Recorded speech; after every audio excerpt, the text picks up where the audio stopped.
XSFM입니다. I, D, W, K.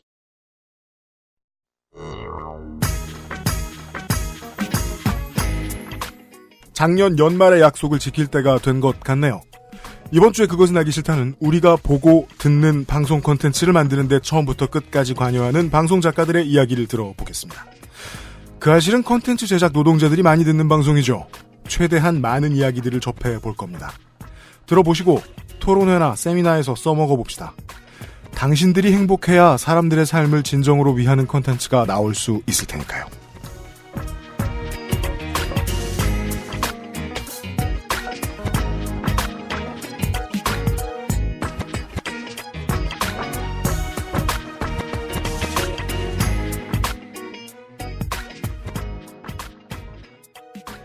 인트로를 통해 소개를 해드렸기 때문에 오늘의 코너가 이번 주에 그 알실이 어떻게 돌아가는지 대충 예상은 하셨으리라 생각은 합니다만은 소개를 위해서요.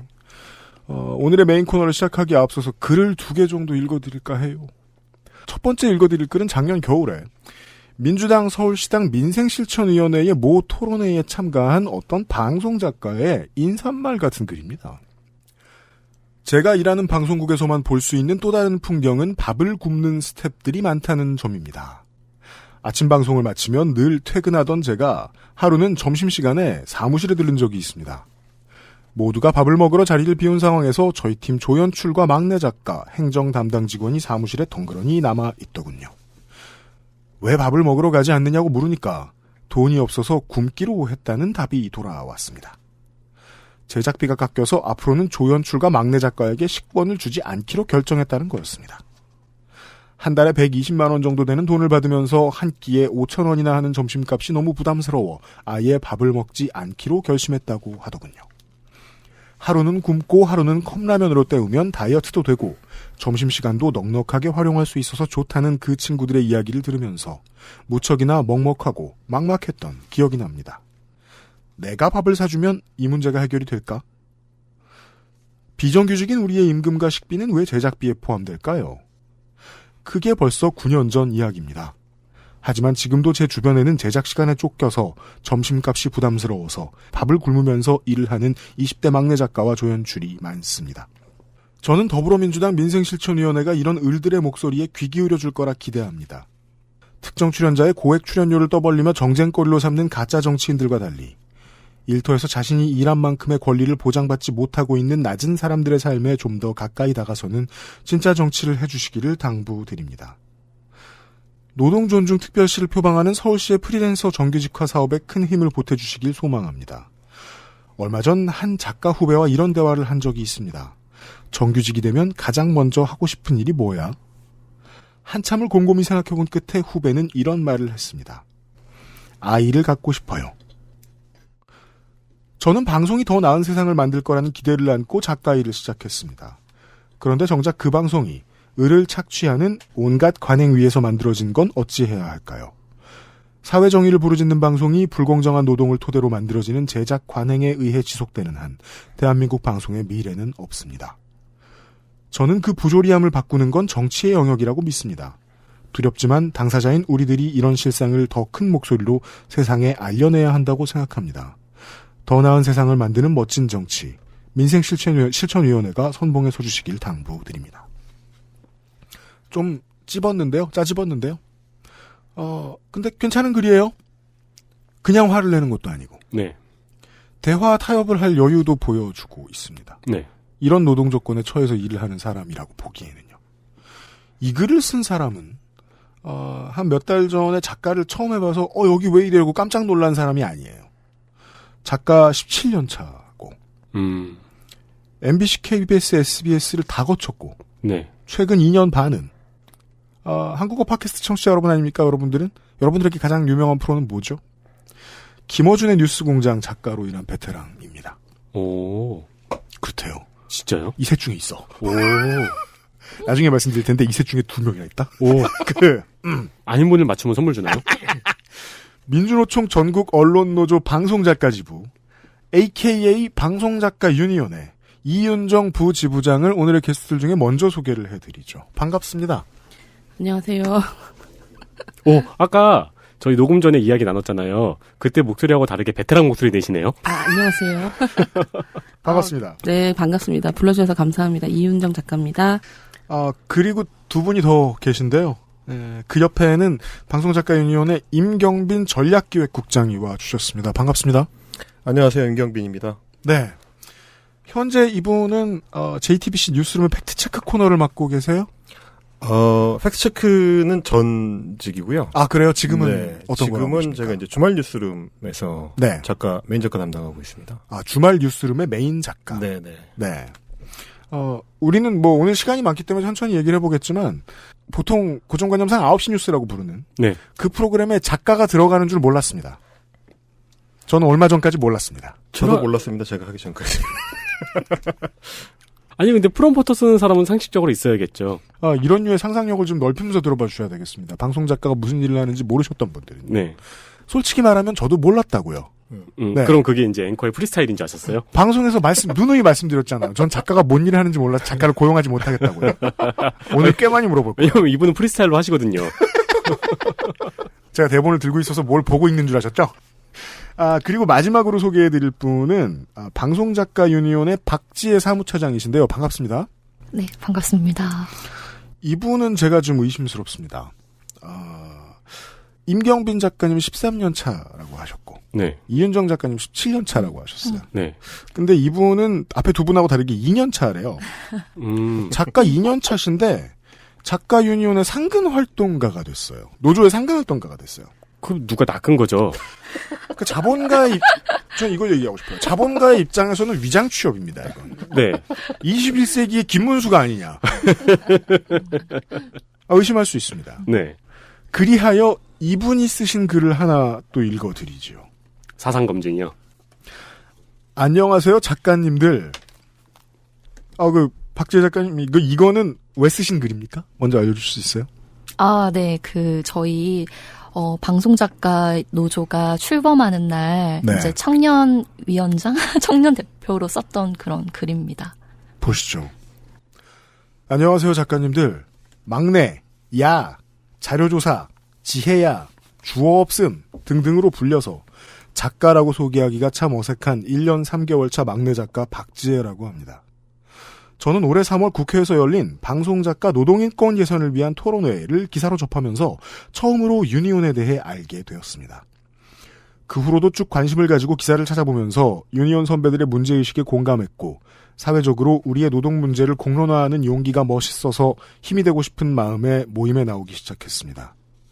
모임에 나오면서 저는 처음으로 제가 노동자가 아니라는 충격적인 사실을 알게 되었습니다. 9to6는 기본인데 플러스 알파로 매일 같이 있는 야근과 철야, 주 6일 근무가 당연했던 제가 노동자가 아니라니요. 그래서 임금체불이 되어도 법적으로 구제될 수 없다는 사실은 저를 분노케 했습니다. 생각해보면 이상한 점은 한두 가지가 아니었습니다. 방송의 양 수레바퀴는 작가와 PD라고 생각했는데 실상은 사용자의 대리인과 노동자의 관계였습니다. PD와의 관계에 따라 고용과 해고가 이루어지는 현실은 너무나 이상했습니다. 유니온은 저에게 이 모든 게 당연하지 않다고, 제 고민이 맞다고, 잘못된 시스템을 바꿔나가야 한다고 얘기해준 유일한 곳이었습니다. 시스템이 바뀌지 않는 한 나는 돈을 잘 번다고, 나는 좋은 PD들과 일을 한다고 해서 부당함은 내게서 다른 사람으로 옮겨갈 뿐이지 사라지지 않는다고 생각합니다. 그리고 그것이 개개인의 선의가 아닌 시스템이 필요한 이유라고 생각합니다. 드디어 저희에게도 단결할 수 있고 회사 측과 대등하게 교섭할 수 있고 교섭이 결렬될 때 파업을 할 수 있는 노조가 생겼습니다. 인간에 대한 존중은 두려움에서 나온다고 합니다. 더 이상 부당함에 길들여져서 부당함을 관행이라는 이유로 원래 그렇다는 이유로 받아들이라 말하지도 않으면 좋겠습니다. 10년 전과 바뀐 게 없다는 이유로 앞으로도 바뀌지 않을 거라며 지레 체념하며 부당함을 견디지 않았으면 좋겠습니다. 방송작가 노조가 방송작가들에게 그럴 수 있는 힘이 되었으면 좋겠습니다. 김문수 맞다니까. 경문을 너무 잘 쓰셔. 어서 배운 솜씨예요. 20년 후에 어디 계실지 몰라요. 저희 작가들이 이 정도입니다. 2년 차에도 이렇게 쓸 수 있는 거죠. 그러게 말이에요. 그러니까요. 그리고 실제로 이 재능은 노동력으로서 방송 콘텐츠에 들어가는 재능이잖아요. 그럼요. 통념상으로 생각해보면 되게 똑똑한 사람들이에요. 글 잘 쓰는 사람들은. 그렇잖아요. 네. 이런 똑똑한 사람들이 왜 이 유구한 세월을 계속 털리고 있었을까요? 방송사한테. 그게 이제 문제인데 그럼요. 그 내가 남편이랑 왜 못 헤어진다를 생각하는 대부분의 What? 마치 아이 때문에 못 헤어진다라는 얘기들을 이제 예를 들어 이제 유부녀이고 아이가 있는 친구들은 보통 한단 사우나에서는 말이에요. 그렇게 얘기하죠. 네, 네. 그렇게 얘기를 하죠. 근데 이제 정말 방송은 내가 만들어낸 아이처럼 너무 소중하고 사랑스럽고 아무리 주변에서 나를 괴롭히더라도 되게 이상한데 마치 엄마같이 그냥 그 방송이 너무 좋은 거예요. 네. 내가 만든 프로그램이 나갈 때, 스크롤에 내 이름이 올라갈 때, 사람들의 피드백이 올 때, 그리고 내가 만든 방송으로 세상이 조금 더 나아졌다는 생각이 들 때, 그리고 그냥 대본을 쓸 때 좋아요. 그것들이 너무 재밌기 때문에 좋은데, 아까 그 엄청난 경문을 썼다고 하셨는데 되게 박지혜 슬픈 건, 작가께서. 네. 작가들이 하는 업무의 90%는 글 쓰는 일이 아니에요. 자, 중요한 참고가 하나 나왔습니다. 작가들은 90%는 글 쓰는 일을 안 한다. 어떡하지 갑자기 여튼. 부끄럽다. 80%는 어떡하나. 네. 작가이기 때문에 생각했던 여러 가지 이미지들, 노트북 앞에서 머리를 쥐어 짜는. 그런 것과는 굉장히 거리가 멀고 그렇기 때문에 저희 직군이 이상과 현실이 다른데 그 문제가 해결되지 않는 그런 특이한 직군인 것 같아요. 그래서 그런 얘기들을 좀 오늘 해보고 싶습니다. 근데 그런 노동 문제는 모든 업종에 사실 있을 거거든요. 자기 일을 사랑하시는 분들은 많을 테니까요. 근데 유독 왜 방송 작가만 이렇게 더뎠을까요? 이윤정 작가의 첫 번째 추측은 대우를 이렇게 해줘도 작가들이 보기에 컨텐츠가 너무 좋다. 박지혜 작가의 글에서 제가 보고 이분이 왜 김문수랑 닮았냐고 생각을 했냐면 존중은 두려움에서 나오는 게 맞잖아요. 네. 근데 두려움을 가지려면 내가 애정을 가진 거에 고개를 돌릴 줄 알아야 되거든. 못 그러시겠다는 말씀을 하신 것 같아요. 이윤정 작가께서는. 많은 작가들이 그러고 있다. 네, 문제를 해결하기보단 사실은 그냥 그만두면 되거든요. 네. 그러니까 저희들은 이렇게 다른 직종과 다르게 채용과 해고에서 상당히 이제 자유롭다고 하면 자유로운데. 아, 비정규 체계는 그렇죠. 네, 그렇죠. 그렇기 때문에 사실은 되게 속상하고 막 그런 일이 있어도 그냥 그만두거나, 그러니까 이 문제를 해결하려고 하지 않고 그만두거나 아니면 다른 곳에 가거나 조금 다른 곳은 다르지 않을까? 네, 이런 식으로 조금 그렇게 활동을 했던 것 같고. 그러니까 이제 뭐 그런 것도 있는 것 같아요. 저도 한 10여 년 넘게 방송을 하다 보니까 네. 저희 선배가 방금 말씀하신 맥락인데 그만두는 것도 굉장히 쉽고 새로 일을 구하는 것도 굉장히 쉬워요. 자리도 많다. 그렇죠. 그러니까 이제 이게 어떤 프로그램이나 어떤 방송국에서의 직업적 안정성은 굉장히 떨어지는데 언제든지 잘릴 수 있고 언제든지 그만둘 수 있다. 그런데 다만 직종 안에서의 안정성은 굉장히 높은 편이에요. 뜬금없지만 목소리 되게 좋으시네요. 감사합니다. 네. 네. 저도 그런 생각했어요. 그렇죠. 그리고 말투나 이런 게 뉴스 이렇게 보는 것 같았어요. PD나 기자들을 만나보면 보통 20대 때, 30대 때, 40대 때 레주메에 쓸 게 한 줄이에요. 그렇죠. 회사를 잘 안 옮깁니다. 네. 그리고 40대 넘어가 차장급이 되면 그때도 그러니까 모든 직장인들은 이직을 고려하잖아요. 그렇죠. 그때도 두려워서 말을 그렇게 얘기해요. 술자리에서는. 야, 차장 달면 찾는 사람도 없어. 자리도 못 옮겨.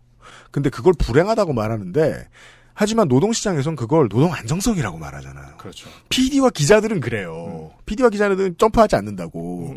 근데 작가분들은 레주메를 보면 10줄, 20줄이 써 있습니다. 다 서로 다른 회사로. 그래서 이번에 방송 준비하면서 저희가 이제 레주메를 좀 참고 삼아서 달라고 하시길래 쭉 정리를 하면서 저도 몇 개 빼먹은 거예요. 이게 워낙 저희가 10년 넘게 간 회사가 되면은 너무 많고. 너무 많아요. 그래서 아까 저희 이제 방청객으로 오신 한 분 저기 계십니다. 저분이 제가 했던 프로그램 저분은 박지혜 작가의 비서일 예. 것 같아요. 왜냐하면 김문수는 늘 비서를 들고 다녔거든요.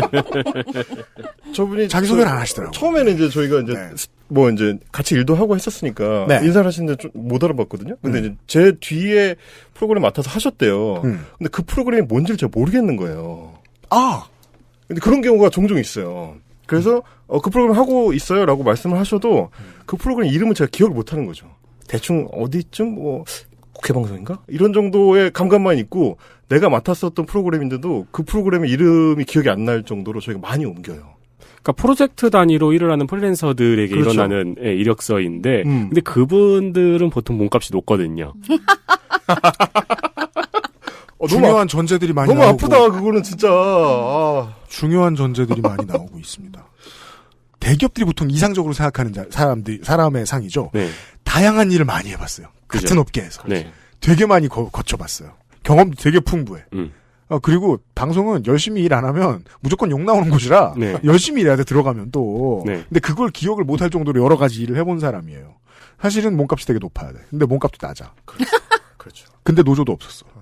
근데 지금 노조가 있잖아요. 방송작가 유니온. 네. 거기에 간부들이 되셨잖아요. 여기 생긴 지는 얼마나 됐습니까? 저희가 이윤정 작가세요? 예. 2017년 11월 11일 생겨났고요. 네. 1년 반 됐네요. 네, 1년 반 정도 됐고 사실 준비 기간은 한 2년 정도 가졌었습니다. 그래서 방송작가 유니온이라는 이름으로 약간 방송작가 노조 준비 모임 같은 게 이제 막내 작가 구하기 프로젝트를 비롯해서 언론 노조와 함께 이제 여러 가지 사업들을 해나가면서 자연스럽게 노조 모임으로 이제 발전이 된 건데 네. 사실 방송작가 노조가 처음 만들어진 건 2001년이에요. 01년. 네, 2001년부터 2003년 조합이라고 사이에. 부르지 않았나요? 그냥 노조라고 안 하고? 그 단체는? 아니 그 방송작가 노조였어요. 노조였어요? 네네. 그래서 대구 마산 MBC 작가들이 네. 당시에 있는 이제 리포터, 아나운서 이런 좀 프리랜서들과 함께 그 당시에 처음 이제 작가 노조를 출범시킨 거죠. 네. 그래서 사측 상대로 교섭 요구를 했는데 사측이 거절을 했어요. 노동조합으로 인정이 인정을 안 했죠. 되겠죠. 네. 그래서 그때부터 이제 행정소송을 들어가면서 1심에서 이겼습니다. 근데 저희가 2심에서 졌어요. 그런데 그때 당시 이제 선배 작가님들이 대법원까지는 가지 말자. 왜냐하면 세상이 변해야 된다. 그러니까 작가들을 노동자로 인정하지 않는 선례를 대법원까지 가면 우리는 끝이다. 이거는 그동안 들었던 노동운동과 굉장히 다른 적이네요. 네, 그래서 저희가 이제 노조를 만들면서 이제 선배 작가들의 저는 2003년쯤 작가 일을 시작했기 때문에 이거 뭐 제가 쇼생크 탈출도 아니고 10년도 아니고 10년인지도 모르겠고 20년인지도 모르겠지만 세상이 바뀌어야 할 수 있는 일이니까 지금은 지자라는 결정을 했단 말이에요. 그렇죠. 더 지금- 이상 싸우지 말자. 왜냐하면 대법원까지 가도 진다. 지금 판례를 남겨놓지 네, 말자는 맞습니다. 결정을 한 거군요. 사실은 굉장히 눈물 나는 대목이에요. 왜냐하면 그때 아마 대법원까지 가서 졌다면 작가 노동성을 다투는 일은 굉장히 힘들어졌을 텐데. 더 10년 뒤로 밀렸겠죠. 그렇죠. 네, 저희가 아직 그런 소송을 준비하고 있진 않지만 어쨌든 그 가능성을 선배 작가들이 만들었다. 그리고 사실은 그때 노조가 깨지면서 대구 MBC, 마산 MBC를 중심으로 뭉쳤던 작가들은 전원 해고가 됐어요. 그렇죠. 회고도 네. 쉬웠겠고. 그렇죠. 그래서 그냥 제가 계약을 안 하면 되니까요. 그렇죠. 네. 계약서도 없는데 계약이 어딨어. 사실 그게 나중에 그러니까 이제 할 건데. 문자를 안 보내면 되니까요. 네. 그렇지. 제가 이제 작가 일을 시작한 게 2003년인데 그때 네. 제가 처음 이제 방송 작가가 되고 제일 신기했던 게 노트북을 안 주는, 컴퓨터를 안 주는 거예요. MBC 공채 작가였는데 그 정규직 PD들은 전부 다 자기 노트북을 갖고 일을 합니다. 당시 노트북이 제 월급의 2배가 넘는 가격이었어요. 네. 그럼 노트북 가격이 천양지차긴 한데요. 네. 근데 작가 아톰에서부터 i7까지. 작가가 쓰는 2003년도에는 노트북은 굉장히 기본적인 노트북일 텐데 2003년도란 시기가 있으니까요. 또. 근데 2003년도에 아무리 막 레노버 같은 회사의 플래그십이라도 그거의 반값이면 월급으로는 적당하지 않아요. 네. 어. 월급이 월급이 작다는 워낙 얘기구나. 작아요. 그걸 생각한 거지. 감사합니다. 그렇군요. 네. 근데 어쨌든 살 수 없는 가격이었는데 주지 않았어요. 그래서 왜 노트북을 안 주세요? 라고 했을 때 노트북을 주면 작가를 노동자로 인정해야 되기 때문에 얼마 전에 생긴 작가노조 문제 때문에 노트북을 안 주기로 다 결정이 내려졌어. 그게 가능하다는 게 웃기잖아요. 그게 연관이 됐던 거죠. 그래서 저는 그때 2003년에 작가 일을 처음 시작하면서 작가 노조라는 게 있었다가 망했구나. 그래서 우리가 노트북을 못 받는구나. 라는 걸 알고 이제 시작을 했죠. 그러니까 작가 노조가 2017년에 태워졌다인 게 사실이긴 한데 사실은 2003년에 3년에 초반 시도했다가. 네, 시도했다가 무너졌고 아주 많은 시간이 지난 다음 다시 생긴 거죠. 네. 원래 1차 민중봉기는 알고 보면 3, 4차죠. 맞죠. 네. 맞아요. 네. 예. 그러면 2003년에 이제 본인의 커리어를 시작했을 때는 뭔가 노동 문제에 있어 깨어있는 작가 선배들이 그런 얘기를 해 주셨겠군요. 지금이 좀 포스트 아포칼립스다. 너네가 네, 좀 더 그래서 힘들다. 그때, 네, 그래서 되게 힘든 상황들이라고 얘기를 했었고, 뭐 예를 들면 퇴직금 소송 같은 거를 그때 또 MBC에 있는 2580 작가들이 했었대요. 네. 이겼대요. 시사 매거진 2580. 네. 음. 또 이겨서 그분들은 퇴직금을 다 받고 나갔다고 하는데, 그래서 저희들은 더 열악해졌죠. 그렇죠. 왜냐하면 당시 그 재판에서 이겼던 여러 근로실질들을 다 빼버리는 그렇죠. 거예요. 네. 뭔지 퇴직금을 압니다. 뭔지 이긴 압니다. 판례가 남았기 때문에 앞으로 다 주는 게 아니고 퇴직금을 줘야 됐던 조항을 전부 다 뺀 다음에 고용을 하죠. 아니면 퇴직금을 사측이 주기 전에 내보내죠. 정교해지는 거죠. 네. 네, 맞아요. 왜냐하면 법이 더 정교해지진 않았기 때문에. 그렇죠. 네. 맞아요. 그 알실의 청취자 여러분들은 이 방송작가 유니온이라는 단체명을 들으면 유니온이 무슨 의미를 가지고 있는지 정확히 아십니다. 소장님도 생각이 나고요. 왜냐하면 조소소산을 알기 때문에. 네. 이게 한국에서는 유니온이라는 단어가 이렇게 쓰이잖아요. 한 회사 단위 노조가 아니라 그렇게 해서만은 뭉쳐지지를 잘 않는 같은 직군에 있는 노동자들이 만든 단체죠. 그래서 유니언이죠. 그렇죠. 임경빈 작가님이 좀 답을 해주시죠. 그리고 엔드? 네. 노조라고 얘기하면 너무 빡세지 않아? 라고 그런 느낌을 좀 이렇게 중화시키는 용도로도 많이 쓰죠. 우리 그 조합장님들은 다 그런 얘기를 해요. 어떻게든 노조라는 말 안 쓰고 싶어요. 되게 자본주의적이야. 그렇죠. 그게 이제 전 천박하다고 생각해요. 특히 이제 네이버 노조 듣고 있나? 유니온을 번역하면 그냥 노조인데. 네. 그게 이제 그런 게 많은 거죠. 이제 젊은 분들이라든가 신입사원들한테 노동 조건 이렇게 해야 돼 그러면 맞아요. 그거 지켜줘야 되죠. 그러니까 노조 가입해 그럼 뒤로 확 물러나 버리는 일들이 그렇죠. 많으니까요. 네. 그리고 실제로 또 저희 직군들 같은 경우는 아무래도 그 소위 저희끼리 말하는 서브 작가나 내지는 호칭이 적절하진 않습니다만 막내 작가라든지 이런 메인이 아닌 작가들 같은 경우는 눈치를 굉장히 많이 볼 수밖에 없는 구조로 돼 있어서 네. 적극적으로 노조에 가입하기가 굉장히 조심스럽거든요. 메인 양반이 이 문제에 대해 관심이 없거나 그렇죠. 아니면은 저희들은 보통 이렇게 얘기하죠. 보수가 되는 이유는 본인이 유능해서다. 네. 너무 유능해. 예. 자기가 막 애 여러 다 키우고 계속 메인 작가고 막 슈퍼맘이야. 그렇죠. 노조 절대 들어가면 안 돼. 자기 개발서 막 집필 중이야 지금. 그럼 막내 아니라 자기 밑에 막 7, 8명 작가들 전부 다 노조 못 들겠죠. 그래서 이제 그런 그럼 잘리니까. 친근하게 좀 다가가보자라는 의도와 동시에 이제 또 말씀하신 것처럼 저희가 사업장이 전국에 퍼져 있거든요. 그러니까 피디님 이건 노조가 아니에요. 이런 거짓말을 하겠다는 거예요. 듣다 보니 또 저희는 이제 조성주식 눈 가리고 와온 조성주식 해법이다. 이제 조성주식 해법이 그따위였군요. 어째 난 믿음이 안 가더라. 그래서 저번에도 순 사기꾼이라고 평하셨잖아요. 협잡꾼. 여튼간에. 예. 다만 이제 공식 명칭은 네. 전국 언론노동조합 방송작가 지부. 그렇죠. 그래서 명확하게 이제 방송작가 노조 대신 이제 애칭 방송작가 유니온으로 활동하고 있습니다. 네. 마이크로 콘텐츠가 너무 많기 때문에 방송을 만드는 일에 대한 이해도 대중은 그 어느 시대의 대중보다 높습니다. 그런데도 불구하고 이 일을 오래 한 저도 방송작가가 뭔 일하는지 모르잖아요. 그렇죠. 저는 항상 텔레비 보면서 궁금했던 거예요. 이윤정 작가한테 다시 한번 그럼 아까 하셨던 말씀을 들어야겠어요. 왜 글 쓰는 일이 10%밖에 안 돼요? 나머지 90%는 무슨 훈련과 육체 노동입니까? 프로그램을 만든다라고 할 때 아이템을 찾아야 되잖아요. 그러니까 이번 주에는 방송작가 유니온을 불러보자라고 네. 할 때. 저 이거 하나만 체크해야 되겠어. 네. 내가 하는 일인가? 예.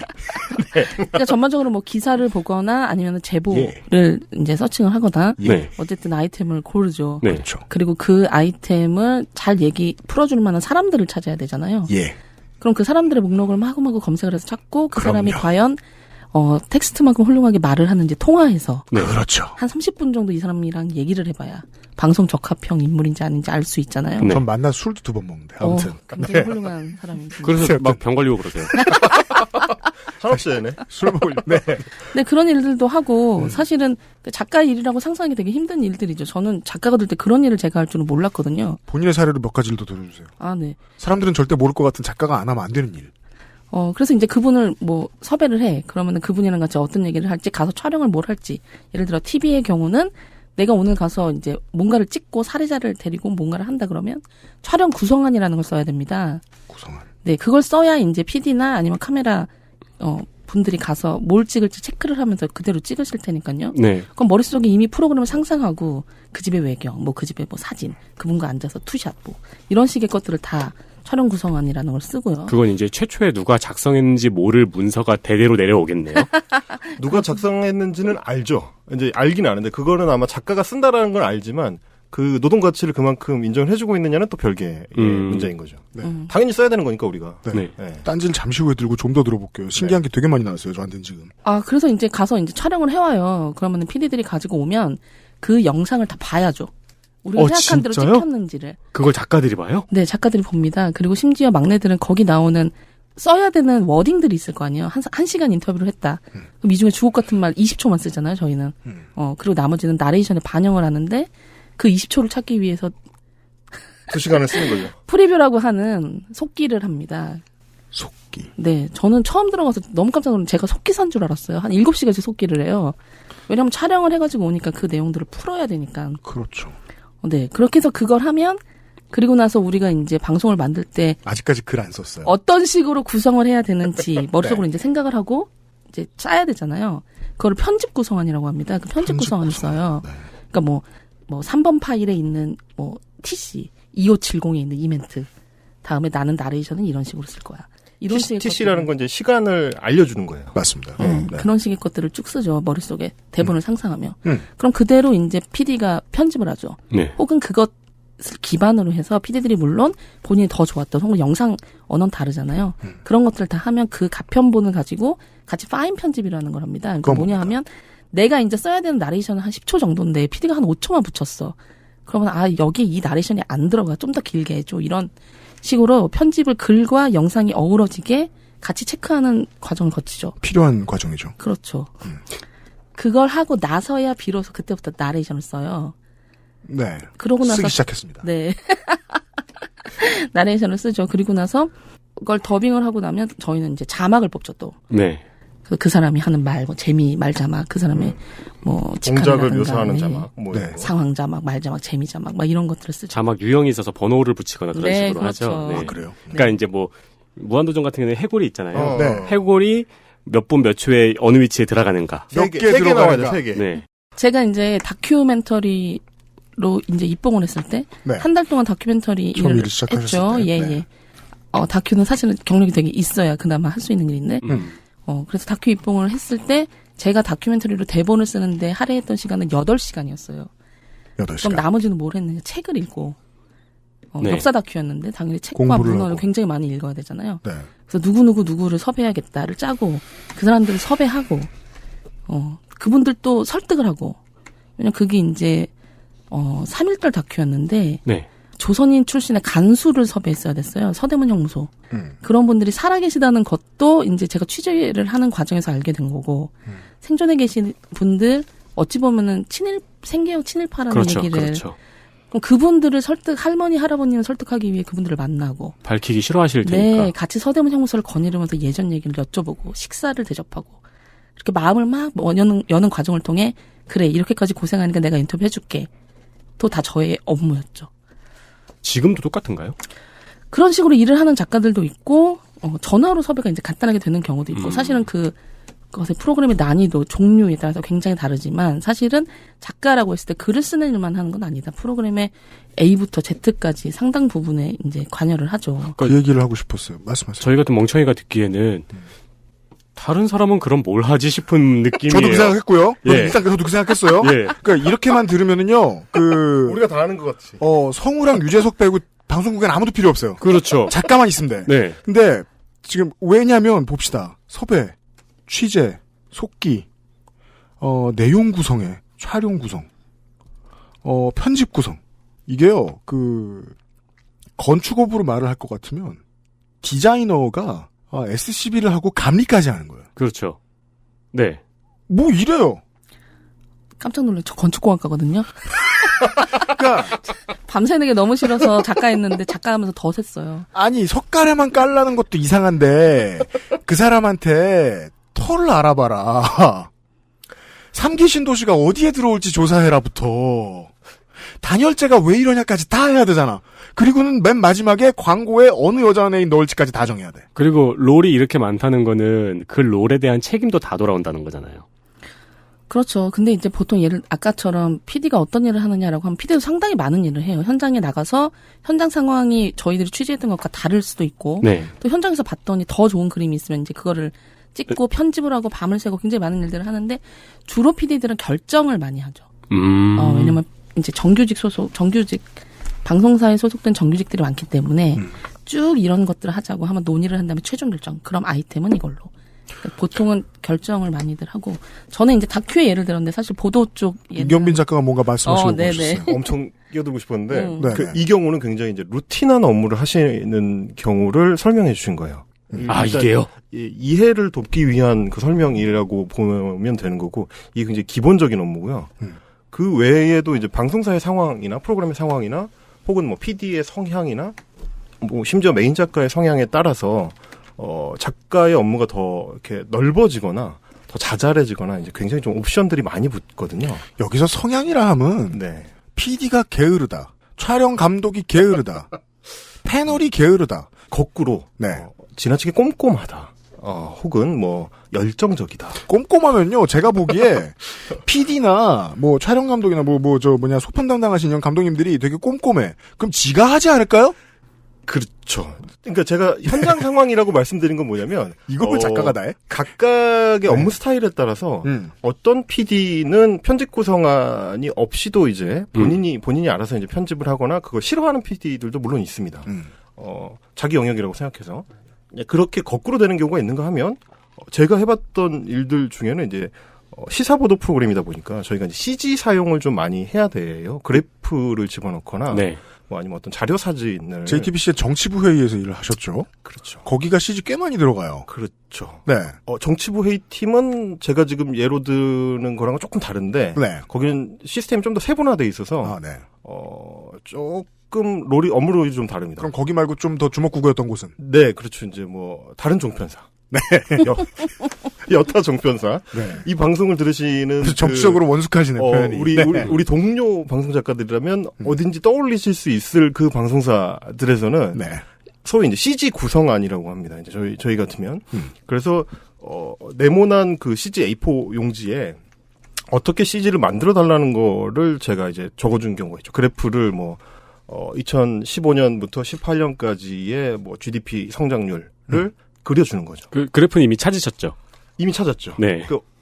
그냥 그것만 토스해주면 되는 사람이 있는가 하면 제가 CG를 그려줘야 되는 경우가 있습니다. 숫자를 자기가 틀릴까봐. 심지어 또 틀리기도 하면 자꾸 틀리면 이제 방송에 문제가 생기니까 알았어 내가 써줄게 해서 숫자를 써주는 거죠. 그래프의 각도나 이런 것도 이제 대충 잡아주기도 하고. 혹은 뭐 거기에서는 대선 주자의 지지율을 나타낸다. 그러면 누구 사진은 이걸 써라. 이건 너무 옛날 고르는 거고. 거. 네. 뭐 이런 거를 해주기도 하고. 뭐 돌사진 이런 걸 쓰면 안 되니까요. 그럼요. 네. 영세한 그 보도 프로그램 같은 경우는 저는 이제 실시간 자막을 넣은 적도 있어요. 영세하다고요? 우리나라에 이제 보도 전문 채널이 2개가 있는데. 네. 그 중에 한 보도 채널. 내가 이럴 때. 거기 영세하다는 건 얘기 많이 들었어요. 그러면 밑에 자막에 이렇게 기억, 이런 식으로 나오진 않았겠죠? 그거는 이제 말하자면, 어떤 PD들은 제가 같이 일한 PD들 중에서 이제 연차가 많지 않은 PD들 네. 같은 경우는 시사 프로그램을 완전 장악하지 못하는 경우들이 종종 있었어요. 근데 이제 사람이 부족하니까, 그런 PD들이 이제 진행을 맡게 되는 거죠. 원래 같으면 지금 들어갈 자막이 여기 들어가는 게 맞느냐 안 맞느냐를 바로바로 판단을 해야 되는 거죠. 네. 원래 PD의 역할인데. 근데 어떤 경우는 그걸 판단 잘못해가지고 저게 다음에 나가야 되는데 지금 나가는 거죠. 완전 방송사고죠. 그런 게 이제 쌓이니까 국장이 이제 보도국장이 부르는 거죠. 임 작가. 네. 자막을 말이야. 땡 PD한테 맡기지 말고 자기가 부조정실에 같이 앉아. 이렇게 되는 거죠. 부조정실이라는 거 이제 방송을 전체적으로 이제 컨트롤하고 네. 방송이 이제 나가는 동안에 뭐 자막을 넣거나 영상을 넣거나 이런 거 이제 조정하는 공간인데 네네네. 원래 이제 PD가 앉고 그 옆에 뭐 자막 요원이 앉고 뭐 PD들이 자막 1번 넣어 빼 뭐 이런 걸 이제 하거든요. 근데 이제 1번 넣어 빼 혹은 자막 이렇게 수정해 줘를 제가 한 거죠. 원래 같으면 사실은 있을 수 없는 일이에요. 그러니까 주의 깊게 들어보신 청취자 여러분 정말 저희가 농담으로 한 게 아니라 처음에 이윤정 작가께서 말씀해 주신 게 맞아요. 이 일은 방송 작가 일은 상당히 육아랑 닮았네요. 네. 모든 변수를 작가가 대처하네요. 그래서 PD들도 그러니까 얘기 궁금해서 저도 이런 질문들을 PD들한테도 해봤을 거 아닙니까? 사실상 상당수의 프로그램에서 PD와 작가의 역할이 구분이 안 되는 경우가 너무 많다는 얘기를 해주는 거예요. 내가 원했던 답은 아니었지. 뭘 하는지 알고 싶었는데. 네. 들어보니까 무슨 얘기인지 알겠네. 근데 이렇게 모든 것이야. 이렇게 전반을 관리하면은 나온 산출물엔 정이 갈 수밖에 없겠네요. 게다가 윤세민이 말한 대로 책임도 돌아와요. 이 정도로 깊이 관여하면. 방송사고가 났을 때 PD 대신 경위서를 써봤다라는 얘기도 이제 저희가 네가 잘 쓰잖아 막 이런 거 있잖아요. 글 쓰는 거니까 네가 좀 써줘. 그럼 PD는 그냥 이유식만 먹고 문맹이에요? 일부 PD. 어떤 PD 잘하는 PD도 있어요. 일부 PD는 문맹이라고요? 정말 게으른 PD는 정말 이유식만 물고 있어도 될 수도 있다는 그죠. 정도인 거예요. 작가가 카바를 쳐줄 수 있는데 호의가 계속되니까 권리가 되는 경우가 있는 거군요. 그리고- 물론 이제 사실 이런 식의 어떤 비루틴한 일들이 자꾸 방송 현장에서 일어나는 이유는 이제 특정 PD들의 문제라기보다는 사실은 방송국의 문제인 거죠. 그러게 말이에요. 네네네. 시스템이 이렇게나 주먹구구일 수가 있나. 근데 이제 인력이 굉장히 적고 맞아요. 네. 짧은 시간 안에 많은 일을 해야 되는데 그게 다 돈으로 이제 가다 보니까 네. 적은 인원을 가지고 일을 되게 빡세게 하는데 방송이 만들어지기 위해 누군가는 해야 되지만 나는 하기 싫은 모든 일 사실은. 근데 사실 그래도 제 궁금증은 풀리지 않았는데 출연자 마이크를 왜 작가가 채워요? 목요일 방송에서는 직업 체험을 하고 있어요, 청취자 여러분. 그런 현장이 있는 거죠. 그러니까 사실은 저희가 이제 작가노조 일을 하면서 저희도 깜짝깜짝 놀랄 정도로 기괴한 현장들을 접하게 되거든요. 너무 기괴한 케바케군요. 그렇죠. 굉장히 케바케고 사람 따라 다르고 현장 따라 다르고 제작비 따라 다르고 이렇게 좀 정형화되지 않은 방송 현장이 산업화가 제대로 안 됐다는 느낌을 자꾸 받게 되더라고요. 네, 그거 하나는 계속 일관되게 나오고 있습니다. 시스템이 잘 된 곳이 덜어 있을진 모르겠지만 업계 전체가 시스템이 매우 허접하다고 봐야 한다. 네, 이 얘기가 길어질 줄 알았습니다. 광고를 듣고 돌아올 텐데요. 계속 조용히 계신 그 박지혜 작가님. 네. 네, 하시고 싶으신 말씀 없으신가요? 네. 저는 김문수가 맞다니까? 지방 작가들 보스로 키워진 사람이야. 지방 작가들 얘기 좀 해주면 좋겠다. 그럼 그걸 광고를 듣고 와서 들어볼게요. XSFM입니다.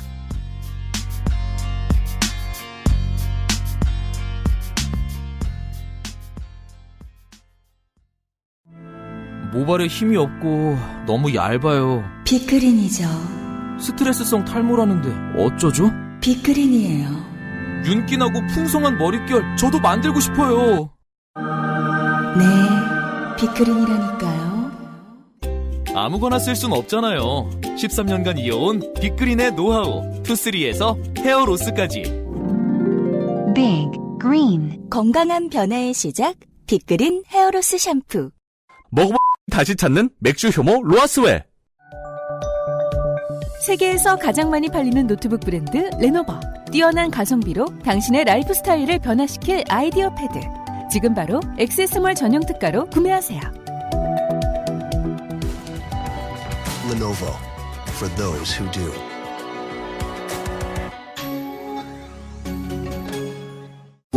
안 괜찮으시죠?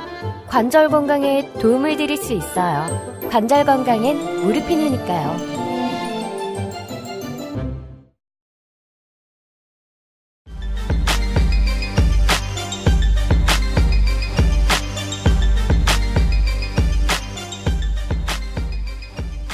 여러분은 광고를 들으셨지만 사실 그 스튜디오에서는 3초가 지나갔어요. 박재 작가님 다시 말씀해 주세요. 준비하셨습니까? 네. 네. 네. 작가 업무 외 사례 이런 것들을 저희 조합원들 대상으로 저희가 지역 작가님들이 되게 많으시거든요. 조합원들 네. 중에서도. 그래서 사례를 한번 지역 작가라고 말씀하시는 건 이제 지역 민방에서 프로그램을 만드시는 분들? KBS 그러니까 지역 총국 네. 이제 KBS나 MBC 지역 방송국도 지역 그렇고. 민방에 다 합쳐서 서울 수도권 외에 이제 분포에 되어 예. 있는 사업장에서 일하시는 작가님들한테 그런 사례를 좀 조사를 했는데 같이 촬영을 나간다거나 PD 대신에 촬영을 나가는 그런 경우도 있고, 그리고 지역 라디오 같은 경우는 그 아나운서가 이제 PD여가지고, 작가가 PD 역할을 다 하는 거죠. 그러니까 PD인 아나운서는 진행을 하고 자리가 없다 보니 그가 겸직했는데 네. 실제로 PD 이제 저 포지션 헤드쿼터 포지션에 들어가야 되는 거는 작가들. 네. 근데 그렇다고 PD가 받는 돈을 주진 않을 거 아니에요. 그렇죠. 맞습니다. 그 모든 전제는 계속 모든 결론은 그거예요, 사실 오늘. 오늘 내일 모레 다 마찬가지예요. 네. 박수 치지 말라 그랬는데 박수 이게 칠 직장인들도 회의실에서 많이 겪는 거거든요. 이 프로젝트는 그냥 김 대리가 이것까지 좀 맡아서 해줘라고 하면 김 대리는 네라고 하면서 머릿속에 그러면 제 돈도 나한테 줘라고 말을 못 하잖아요. 근데 작가 일은 이 일의 연속이네요. 그래서 사실 그 지역 작가들한테 저걸 이제 했던 것 중에 제일 충격적이었던 사례가 그러니까 PD가 자기가 나가기 싫거나 혹은 자기가 휴가를 가면 작가한테 자기 업무를 다 시키는데 그 중에 하나가 카메라맨 데리고 배를 타가 있었어요. 그러니까 부산 작가들인데 네. 카메라맨을 데리고 배를 타라 그런 거예요, 작가한테. 근데 그 작가한테만 구명조끼를 안 준 거예요. 네? 구명조끼가 부족하다는 이유로 작가한테는 구명조끼를 안 주고 배를 타라 그랬대요. 와. 그래서 이제 전설같이 내려오는 얘기가 부산 작가님들은 의자 밑에 구명조끼를 각자 사서 갖고 있다. 그게 그 노트북 안 주듯이 구명조끼를 안 주는 그렇죠. 거죠. 구명조끼를 주면은 직원이라는 걸 인정해야 되니까. 계속 육아랑 비교를 하게 되는 게 모든 변수에 작가들이 대처를 한다는 사실을 우리가 깨닫게 됐습니다. 네. 그에게는 거기에 걸맞는 보상이 주어지지 않는다는 것도 알았습니다. 그렇죠. 우리가 살면서 가장 흔하게 만나는 노동에 비해 보상 안 받는 사람이 우리를 키워준 사람이잖아요. 네. 그 사람들한테는 영원히 보상이 안 가거든요. 네. 지금 그 얘기를 자꾸 듣고 있는 것 같아요. 그리고 오늘은, 네, 목요일 순서는 키자니아 시간입니다. 계속해서. 아니, 그럼 방송사 사장이 5월 8일 날 카네이션이라도 주든가.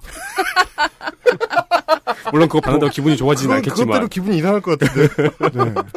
5월 8일 얘기를 하시니까 5월 1일 얘기를 잠깐 하고 싶은데. 뭔데요? 메이데이요? 아, 네네. 제가 이제 처음 작가를 시작했을 때가 첫 출근이 5월 1일이었어요. 그날은 보통 다른 사람은 출근을 안 하죠. 그렇죠. 저는 그날 이제 처음 나오라 그러셔가지고 처음 가서 딱 봤더니 그 MBC 시사교양국이었는데 출근한 사람이 저랑 피디님밖에 없었어요. 그래서 피디님 그 노동절에 저희 왜 출근한 거예요? 그랬더니 그분이 몰랐어? 너 노동자 아니야.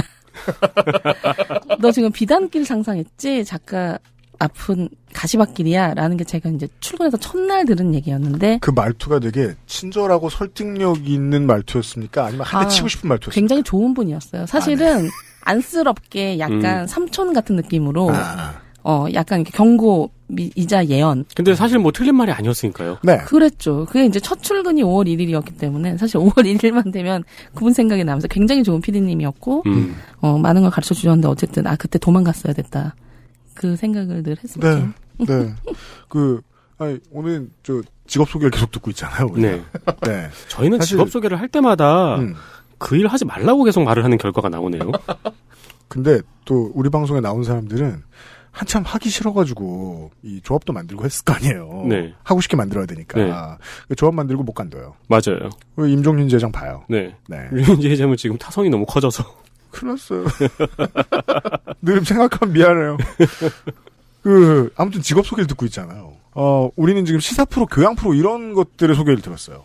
그래서, TV 동물농장이 어떻게 작가들에 의해서 굴러가는지도 저희가 지금 배운 거예요.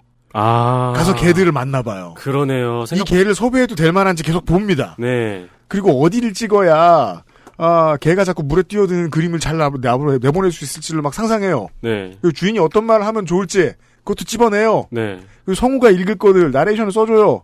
그리고 나중에 색도시발 그 CG 들어갈 때 나오는 글자들 막 넣어줘요. 그 전에 뭐라 그러신 거예요? 그거 몰라요? 그 유명한 색도시발 몰라요? 몰라요. 그 SBS 섹시도발. 네. 그 사람들이 꼴 보기 싫은 자막 볼 때마다 하는 얘기 있어요. 검색해보세요, 청취자 여러분. 제가 하는 건 춤신추망이었는데. 그거보다 더 싫어, 그게. 어떻게 작가들에 의해서 교양 프로나 시사 프로가 굴러가는지는 우리가 배웠습니다. 네. 사람들은 흔히 방송 작가를 얘기하면 드라마 작가를 생각합니다. 아주 다른 직업인가요? 굉장히 다른 직업이라고 저는 생각하는데, 저는 이제 주로 시사 보도 쪽에 있었기 때문에, 교양 쪽은 그나마 원고 작성 비율이 좀 높은 편이고요. 저처럼 이제 보도 프로그램, 소위 이제 시사 토크 프로그램을 중심으로 업무 커리어를 만들었던 작가들은 실제로는 원고 작업에 들어가는 시간 자체가 굉장히 적어요. 예를 들면 100이라고 하면 원고를 이현정 작가 한 90 던져주셨습니다. 그러면 제가 원고 작성 7 정도 저는 쓰겠습니다. 93. 93%는 원고와 무관한 일이다. 관련은 있죠. 당연히 관련 있죠. 당연히 관련이 있죠. 그 7을 쓰기 위한 다른 일을 하는 거죠. 네. 93 동안에. 그런데 이제 물론 당연히 드라마 작가들도 드라마 한 편을 예를 들면 녹두꽃 같은 역사극을 쓴다면 당연히 자료조사의 과정이 엄청나게 들어가고 책도 많이 읽어야 되고 현장에 가서 직접 눈으로 확인도 해야 되고 그 무대 연출을 하려면 그런 과정들이 들어가겠지만 그럼에도 불구하고 그분들은 소위 이제 원고료라고 하죠. 네. 저희도 원고료를 받고 그분들도 원고료를 받는데 그분들이 원고료라고 할 때는 말의 원래 의미에 굉장히 가깝죠.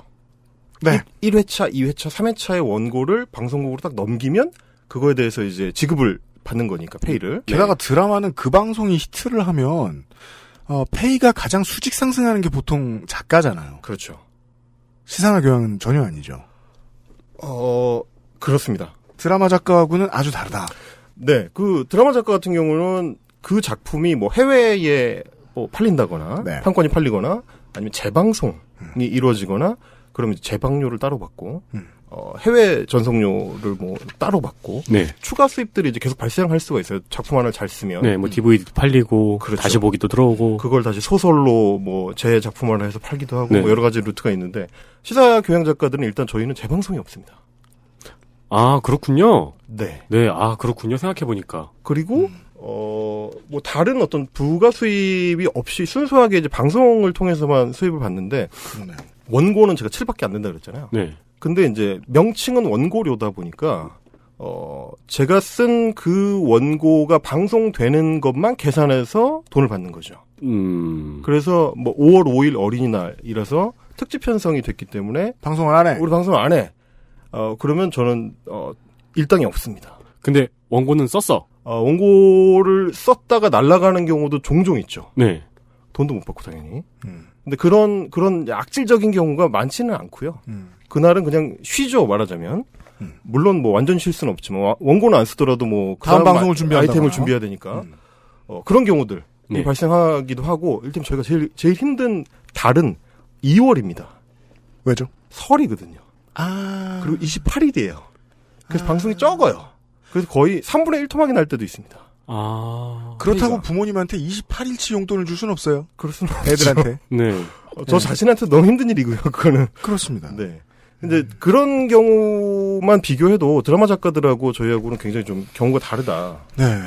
물론 우리는 오늘 전부 나오신 분들이 작가분들이라서 뭐 PD님이나 다른 분들을 모시면 무슨 다른 얘기를 할지는 모르겠지만 네. 그래도 이 정도 그림에서 크게 벗어나지는 않을 것 같습니다.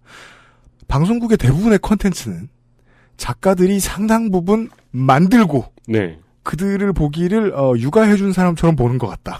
그러니까요. 네. 네, 저 사람들은 그냥 늘 있어. 늘 있고 뭐 왔다 가도 가고 괜찮아. 구명조끼도 못 받았잖아요. 네. 오늘 순서를 그니까 말입니다. 네. 그거는 약간 좀 우려되는 부분이 조금 있는데요. 이제 네. 뭐 저는 이제 개인적으로 방송 작가의 일에 대한 책을 쓰기도 했어서 그때도 굉장히 많은 오해를 받았는데 네.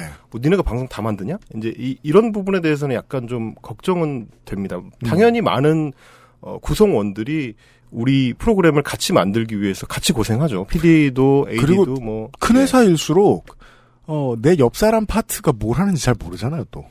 그러니까 저희는 다 압니다. 그러니까 저 어디서부터 중요한 얘기입니다. 중요한 어디서부터 자르죠? 아, 중요한 얘기예요. 안 자를 거예요. 네. 아무튼 그 부분은 조금 걱정이 되긴 하는데. 네. 그래서 이제 윤세민 에디터 말씀하신 것처럼 저희가 뭐 방송을 위해서 가장 큰 희생을 하는 사람들 같다는 말씀도 감사하지만 조금 걱정이 되긴 해요. 저희가 네. 뭐 당연히 돈을 받고 일하는 사람들이기 때문에 그게 이제 단순 희생이라고 생각하지는 않는데 네. 여기에는 뭐 저 개인적으로 노조를 만든 이유이기도 하고 그 희생을 우리가 원해서 한다거나 네. 뭐 인정 선배 말씀하신 것처럼 내 새끼라서 내 새끼 챙기기 위해서 그래 내가 하나라도 더 하자. 이제 물론 그런 마음도 있지만 어쩔 수 없는 경우가 사실은 대부분이죠. 네. 그래서 그 말씀은 좀 한 번쯤 이렇게 딱 정리를 하고 싶었어요. 네, 알겠습니다. 네. 방송은 어쩔 수 없는 상황의 연속이고 네. 그 어쩔 수 없는 상황을 누가 대처했으니까 말쑥한 콘텐츠가 나올 텐데 그 일은 누가 했느냐라는 질문들입니다. 그렇죠. 답을 안 내놓고 오늘은 첫 시간은 마무리 짓겠습니다. 경솔한 발언에 사과드립니다. 가장 말이 끝나자마자 가장 먼저 생각났던 게 방송을 위해 가장 많이 맞으시는 서정용 PD님이 생각이 나가지고 그 사람은 오리배도 직접 몰았잖아요. 네, 그렇죠. 네, 맞고 들리고 막 그러시잖아요. 네. 네. 그래서 제가 PD마다 다르고 프로마다 다르고 임경미 작가께서는 방송국마다도 다르고 네. 즉 다시 말해 좋은 사람을 만나야 된다는 게 아니라 시스템이 고쳐져야 된다. 네. 라는 얘기를 해주셨습니다. 이렇게 계속 조심하는 게 약간 가스라이팅 같은 느낌이 좀 들긴 하는데 저도 그렇게 생각합니다. 좀 덜 조심하고 막 분하고 억울해 예, 주십시오. 다음 시간부터는요. 네. 이번 주는 이런 이야기를 하고 있습니다. 이거 봐요. 150분 잡았는데 지금 50분 동안 지금 대본 보고 계시죠? 소개 부분 끝냈습니다. 9분의 1을 소화했습니다. 네. 내일은 빨리 해야 되겠습니다. 방송작가 유니온의 이윤정 부지부장하고 임경빈 전략기획국장하고요. 그리고 아무리 봐도 암흑보스 같은 박지혜 작가님하고 함께하고 있습니다. 금요일에 다시 인사를 드리겠습니다. 이대로요. 윤세민과 유승균 PD였습니다.